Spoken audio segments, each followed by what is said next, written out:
Welcome to the Formission Podcast. I'm your host, David Kenty, and we're so glad you could join us today as we delve into the depths of Christian discipleship. Well, Formission is a discipleship initiative of the Pentecostal Assemblies of Newfoundland and Labrador. It is our hope that no matter where you're listening from, you can take this content that you've heard today and apply it to your local church context. So let's get to it.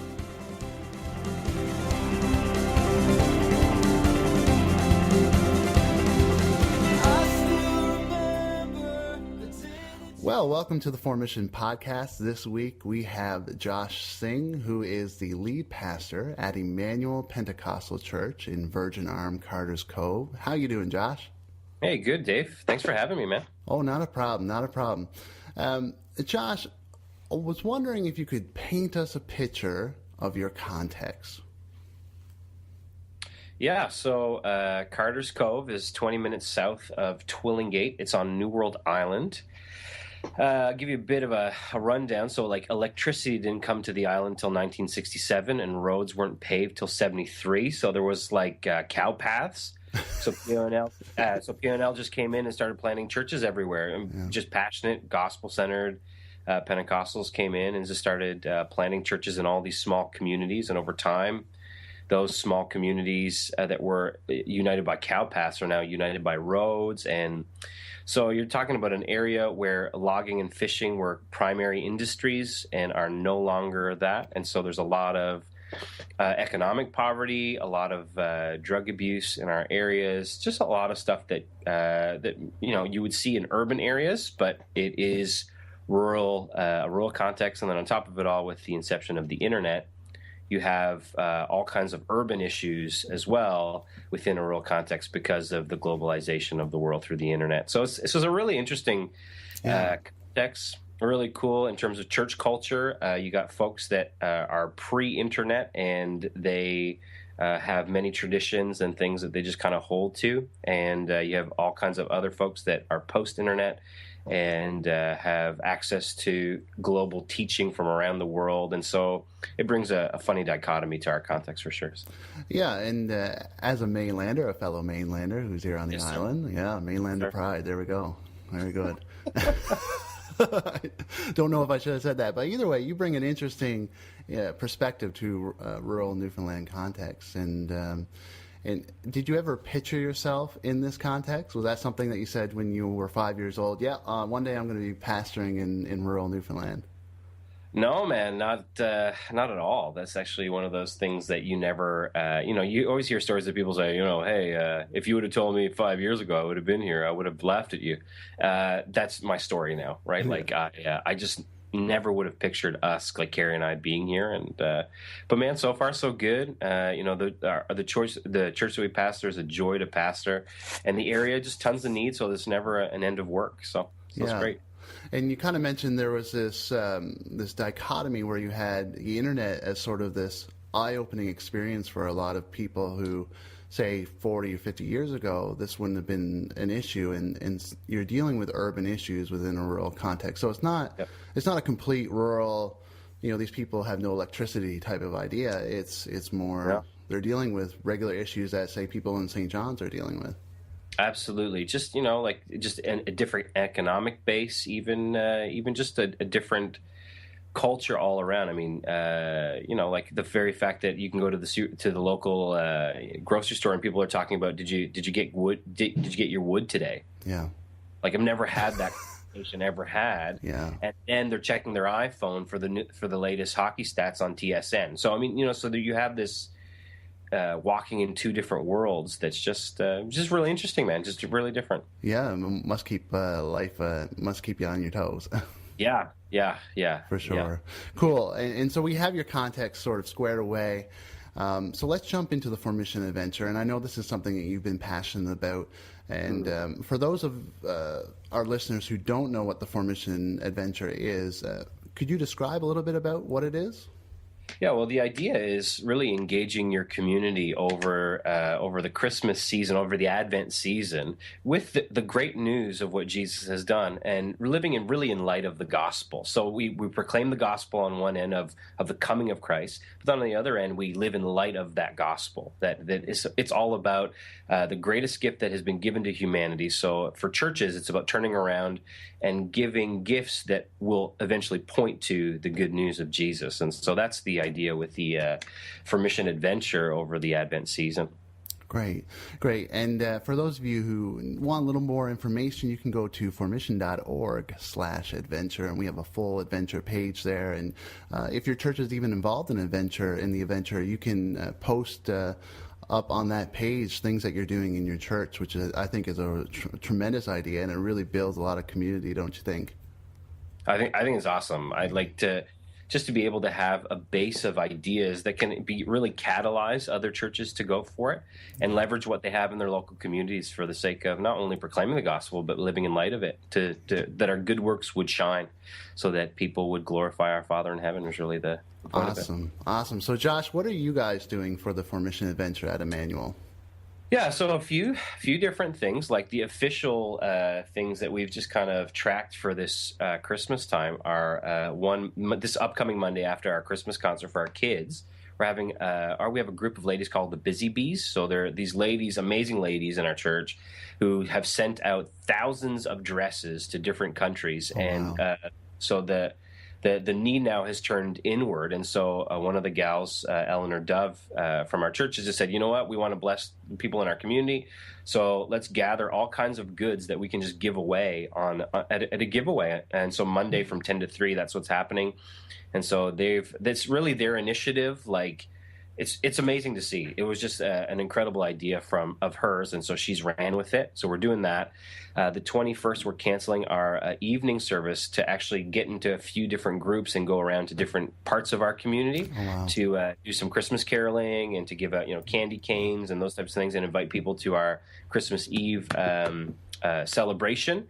And so even that is going to lead to our Christmas Eve celebration, like I just said, where we're not doing it inside, we're actually doing it outside, and it's going to be like an open air feel. But really, all it is, like we actually did a community ice rink. Some guys in our church just wanted to do it, and it was an incredible idea. So we released them to go for it. And so that night, we're actually going to have live music on our open air stage. Oh, wow. Hot chocolate is going to be served. Families can come and do ice skating, and we're just going to have an hour of just singing and a quick thing about what this whole season is really about. It's really about Jesus and the coming of this incredible gift to humanity. And so we're going to be sharing that with our community on Christmas Eve, and that will end our adventure for the Christmas season. Yeah, so very cool. Was there ever a point coming into the adventure where doubt set in and you were like, man, this can't work? There's no way this is going to get traction, or even in my own church, this isn't going to get traction. Was there any kind of moment like that, or was it just always a sense of positivity towards what this could be? Yeah, I think for any leader, there's always that sense of this is going to fall flat on its face. But at the same time, I think the big deal for our church has just been a lot of these things haven't been my initiative. A lot of it has been just people coming and saying, there needs to be something that we do for our community. And so as I think any good leader just kind of releases people to do that and takes those risks, whether people agree with it or not, or there's trepidation there. And when people are showing initiative that way, I think it's just so positive. And my real job in this whole thing has just been to really teach to that end, really teach to the end of, like, we have the most incredible news on the face of the planet. We need to share it. We need to not only share it through word, but through our actions as well. And so our church is really taking that on and running with it. And so it's really exciting. Yeah, and that kind of brings up a deeper question that I want to touch on. And we talked a little bit about the gospel message and how does Formission Adventure, maybe you could talk about a little deeper, how does the Formission Adventure really speak to the gospel message? Yeah, well, I think it's important we define the gospel, right? Like, I think that's where you really have to start. And Romans 15, Paul says, like my ambition is to preach Christ where he's not been named. And I mean, the whole book of Romans isn't written to a church that he knows. And then so his thesis is really in chapter 1, verse 16. I'm not ashamed of the gospel, for it's the power of God for salvation. Like, Paul is convinced that the gospel, the good news about Jesus, about his perfect sinless life, his death, his resurrection, and his coming again, is the very thing that can bring people to life spiritually. Like, he's convinced. He's absolutely convinced. And so when you start from that end, you realize the good news is the best thing on the face of the planet. It is literally the best news that a human being could ever have, the restoration of man and God, the reconciliation of man and God together through Jesus. I mean, it's amazing. And so when we move from there, as long as you have that as your core and the center of your theological framework, your doctrinal framework, really everything else you do is in light of that. So you show grace because you've been shown the most grace. You show compassion because you've been shown the most compassion through the gospel. You meet people's needs because your greatest need has been met through the gospel. So everything that you do is out of that gospel framework, and then you just run it into your everyday good deeds. And like First Peter and Matthew both say, very clearly that all your good deeds, the point of them is to point and to glorify the Father. And really, that's why we do what we do. You know what I mean? Like, we give gifts because we've been given the greatest gift. And so in anything and everything that you do, I think that's especially as a Christian or as a church, in terms of your understanding of how that all works, it's so important that you do it from that framework first and foremost. So, yeah, and I think that's an important question, is to qualify what the gospel actually is and what it means, and then from that point you move out into the various activities that we're doing, especially with Formission Adventure.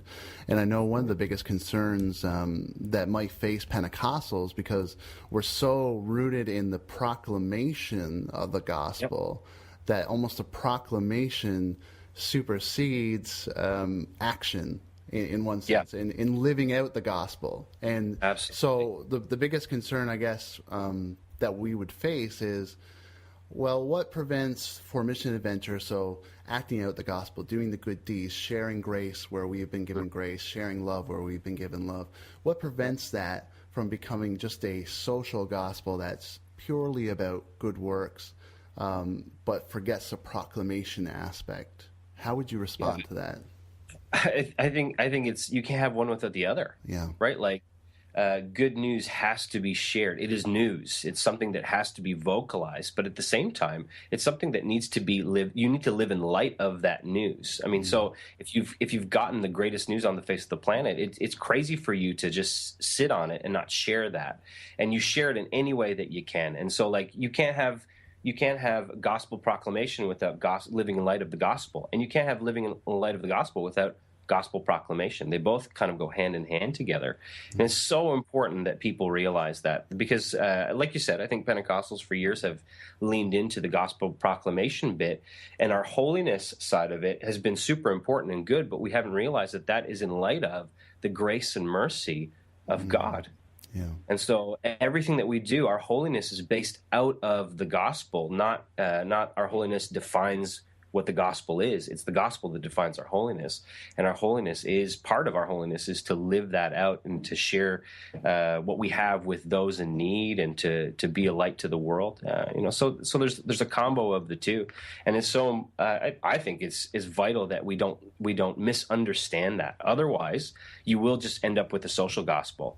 Or otherwise, you'll just end up with gospel proclamation without actually living in light of the greatest news that you've had, which is actually a tragedy, and is actually is what most evangelical groups get knocked for, is that you don't practice what you preach, right? And so it's important that we keep the balance there. And I think that's part of our evangelistic tendency, and definitely we've been influenced by evangelicalism in that part where, it's all about faith alone, and so proclamation seemed to be, the best expression, but and evangelicals are notorious for kind of wanting to throw out James, but James talks about, faith without works is dead. It doesn't have any weight. And he says that in the context, when you read the context of that passage, he's talking about the gospel as action of love, loving your neighbor, loving those who are within your church.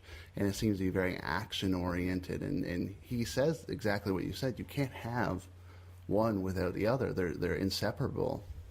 No, and I tell our church all the time, the book of Revelation, I mean, really says it, and in the end, we will be judged by what we have done. Well, why is it what we have done? Because what you do is a direct reflection of what you actually believe. And so, so we can talk all day about, medical portions, but at the end of it, if we're honest, everything's done, we're standing before the Lord, he's going to judge us according to what we have done, because what we've done is a direct reflection of what we actually believe and hold true to our hearts. And so it's important that, we don't just fall into the trap of, well, I believe the right things. It's so important what you believe really comes out of you. It's an inside out faith, and it has to be reflected that way too. I think that's what one of our own, Dr. Brad Knoll, kind of talked about and touches on a little bit. He talks about the difference between belief and value. We can believe one thing, but do we value it through our actions? And really, Formission Adventure, kind of pulling it back in, the Formission Adventure is really about that valuing the gospel by not only proclaiming it, but also doing something for somebody else in the process and living out the gospel that way. And again, right, like if we've been given the greatest gift, if we can do even just the little things to point people to that greatest gift, if a cup of hot chocolate will do that, or if, like going and singing carols at somebody's house who's been a lock-in for months and months and months and hasn't seen anybody, will do that, will point to and glorify the Lord. Man, what an opportunity we have as Christians to make a real impact and a difference in our area, and all that in light of what Jesus has done for us. And that's, so important. So cool.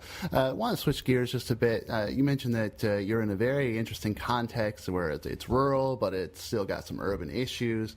What does discipleship look like for Josh Singh in Virgin Island? Yeah, I think it's very incarnational. I think it is very day by day, talking to people, loving on people, slowly leading people, and really fulfilling Ephesians 4 for me as a pastor, bringing people to maturity, and equipping them for in their discipleship in terms of their not only their knowledge but their relationship with the Lord, and equipping them for the work of the ministry. And this is a rural and urban thing in church life. I think a lot of times pastors take the bulk of stuff and think, oh, well, it's my job to program everything to death.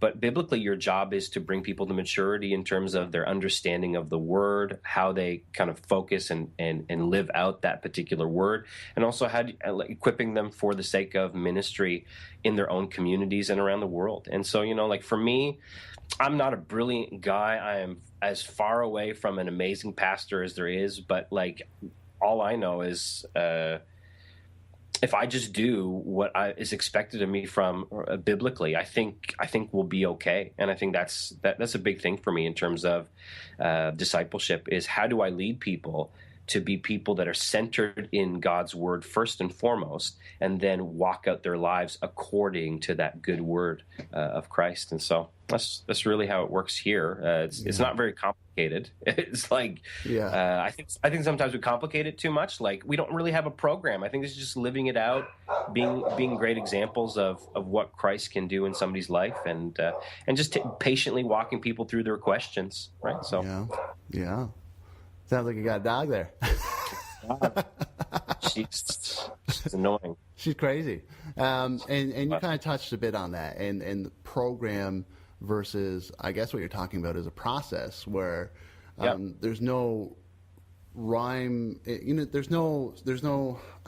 How else to describe it? Yeah.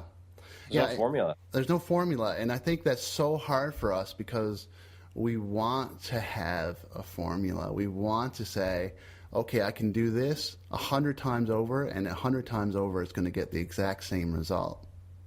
Absolutely. Like even last night, I was speaking about joy. I mean, we're in our second week of Advent, and so we decided to go with joy for our second week. And I was talking about how abiding. Jesus says, that in I think it's John 15:11. He says, "Look, like my joy is going to be inside of you, and that will bring you fullness of joy." Right? Like, and that's awesome. But the whole context before that is about abiding in the vine and bearing fruit. And I asked the question in our congregation, like, how many people have had trees that you've planted and haven't bore fruit right away. Yeah. It's taken years. It's taken years to actually bear some fruit there. And so, and I said, that's the case with us as well, right? I was talking about apple trees, for example. Like they take 7 years before they ever bear fruit. One lady in our church last night said her apple tree, they planted it. It took 19 years before it bore any kind of fruit. Wow. So like every, in terms of the agricultural metaphor of it, I mean, every tree is different. Every branch that's attached to the vine is different. It's going to bear fruit at different times.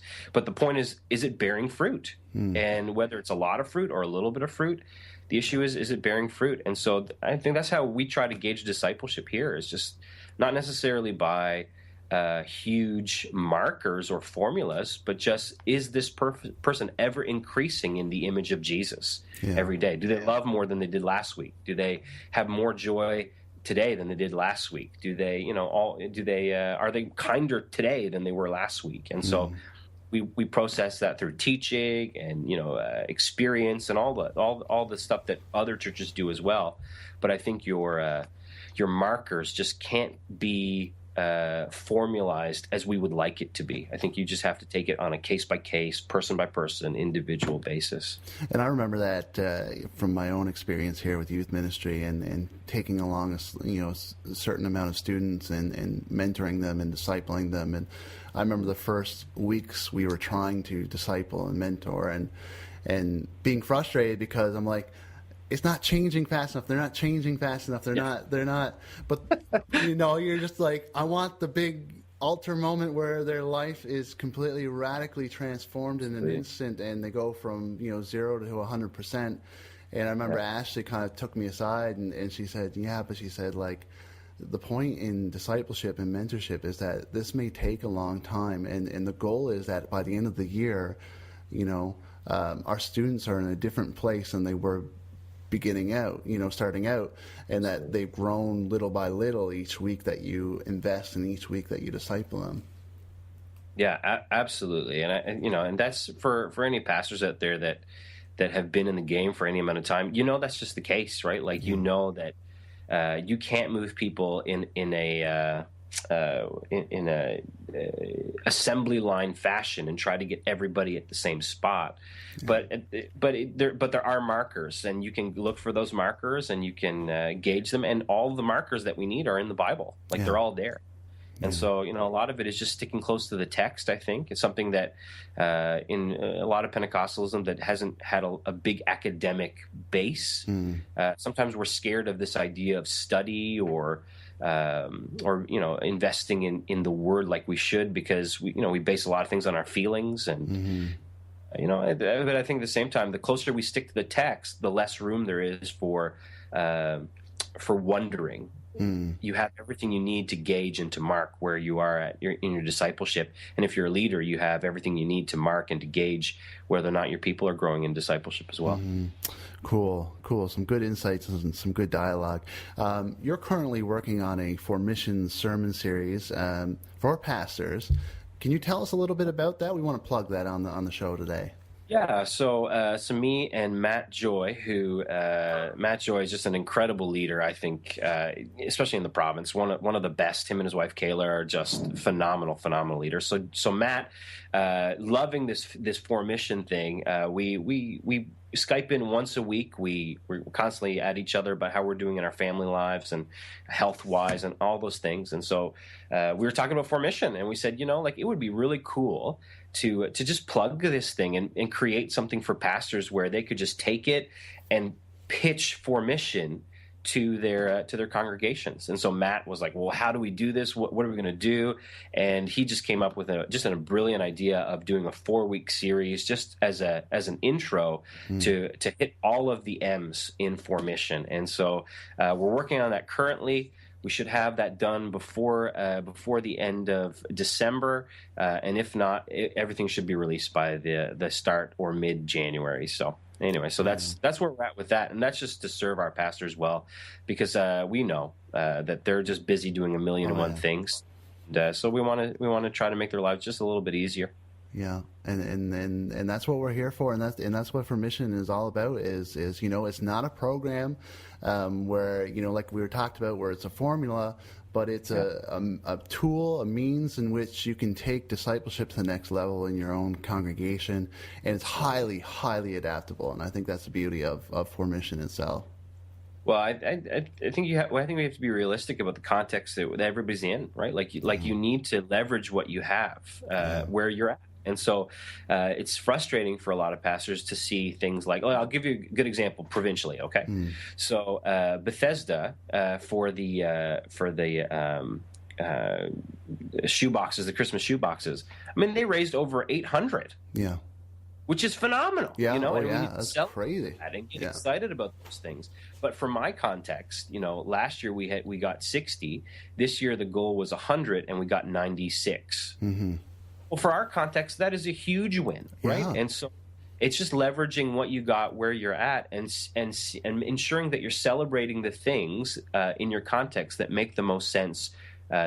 In your context, that need to be I want to touch on that because I don't think we do that enough. Is you talked about celebrating and the idea of celebration, and sometimes we can do things in our church, but then when we don't talk about them, what happens? It just kind of I guess we did that, We have this thing in our heads that sharing our story and celebrating good things is boastful, and it's just not.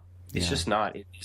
It is something that we need to be doing so that we can get it out there that, hey, man, this is what a discipleship look like, or this is what living out an authentic Christian life looks like, or this is what being a unified church on mission looks like. And so celebrating the stories gives an exemplification of all the things that you want your people to become. And so important that we celebrate those things well, and celebrate other churches that are doing it well. Yeah. Like, man, when I saw Bethesda got over 800 boxes, it was like, I was going to go out of my mind insane. Yeah. Because that means 800. I mean, if you take a box means a child, that's 800 children that are getting gifts this Christmas and are going to hear the good news about Jesus. I mean, that is awesome. And so, we need to celebrate not only the stories within our own churches, but celebrate the stories of the churches in our areas that are succeeding and are doing well. So and I know for me, like we had Matt Joy on a couple of weeks ago, and he was talking about last year, and this sort of idea that they were doing last year is along the same lines as Formission Adventure, and some of the transformational stories that came out of it. And he was talking about them on the podcast, and he's talking about them. I'm getting excited because I'm like, man alive, this is having an effect for the kingdom. This is life where there was once death. There is something growing where there wasn't something growing before. You're getting excited right now. I know, it's fantastic, and especially at Christmas time when you think about it and you think about Jesus coming in to the world and all of these different things and bringing life and hope and redemption, and that whole gift idea it's I don't know, it's all connected, and it's all in my head, and I can't even talk about it because it's just crazy. No, it's awesome, and that's where together we can have this done. And that's really what Formission and this whole adventure thing is really about. It's about doing it together, encouraging one another, spurring each other on to good works is really the idea. And it's just so exciting, so good to see so many people just kind of getting on board and saying, we want to make a difference in our community, and we want to point people to Jesus through our actions and through our lives. And so, I think it's super positive, and I'm really excited about what God is doing in our province. And so Oh, I am too, and it's great, and I think that whole story, sharing our stories, as part of the Pentecostal experience, as part of the idea, the testimony times that we had. It's the same thing. It's just a different way of doing it. Absolutely. Cool. Well, thanks so much for your insights, Josh. Great to have you on the show today, and you provide a lot of dialogue, which will get us thinking into the new year, and hopefully that those who are hearing today will be encouraged to take the Formission Adventure and go deeper into their own churches with this adventure, and being missionally minded, and think about the mission of God and bringing hope and life to the world through their actions. Perfect. Right on. Well, thanks again, Josh. Great to have you on the show. Hey, thanks for having me, Dave. Awesome. Thank you for joining our podcast today. If you've enjoyed our content, you can subscribe to the podcast by clicking the subscribe button in iTunes. If you're looking for more information about Formission, or want more tools to better facilitate discipleship in your own church community, you can go to our website at www.formission.org. Hope to see you back next week.